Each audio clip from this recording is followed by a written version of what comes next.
पुष्पा सिर्फ एक नाम नहीं है, पुष्पा मतलब ब्रांड। দীর্ঘ প্রতীক্ষার পর আজ মুক্তি পেয়েছে দক্ষিণী সিনেমা পুষ্পার সিকুয়েল পুষ্পা 2 দ্য রুল। এখন ভারত জুড়ে বইছে পুষ্পা ঝড়।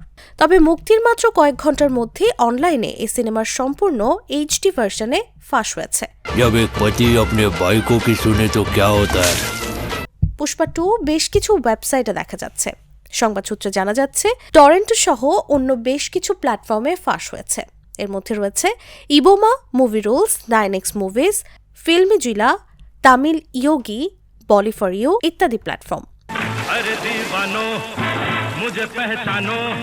দক্ষিণী পরিচালক সুকুমারের এই সিনেমা বক্স অফিসে সব রেকর্ড ভেঙে দেবে বলে আভাস পাওয়া যাচ্ছে। আজ মুক্তির প্রথম দিনেই এই সিনেমা সকাল 8টার মধ্যে মোট 21.08 কোটি রুপির ব্যবসা করেছে। ভারতেই খোলা হয়েছিল সিনেমাটির অ্যাডভান্সড বুকিং পোর্টাল।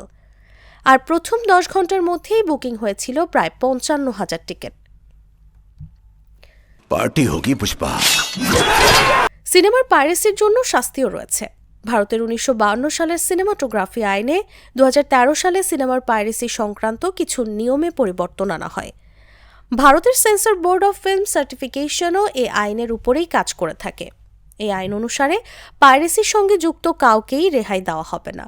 पुष्पा को नेशनल खिलाड़ी समझे क्या, इंटरनेशनल। পাইরেসির অপরাধে কেউ দোষী প্রমাণিত হলে 3 লাখ টাকা জরিমানা ধার্য করা হবে এবং তার উপর সব সিনেমা নির্মাণের খরচের 5% সেই ব্যক্তিকেই জরিমানা দিতে হবে। অনেক সিনেমা ভারতের প্রেক্ষাগৃহে মুক্তির পরপরই অনলাইনে ফাঁস হয়েছে। এর মধ্যে রয়েছে লাল সিং চাড্ডা, লাইগার ইত্যাদি। শুধু তাই নয়, ওটিটিতে মুক্তি পাওয়া সিনেমাও এখন এই পাইরেসির শিকার।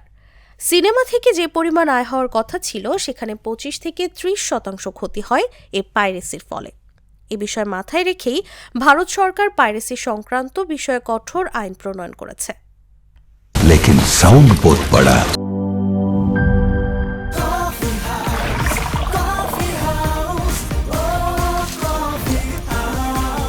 কফি হাউস, প্রতি চুমুকে আড্ডা জমে।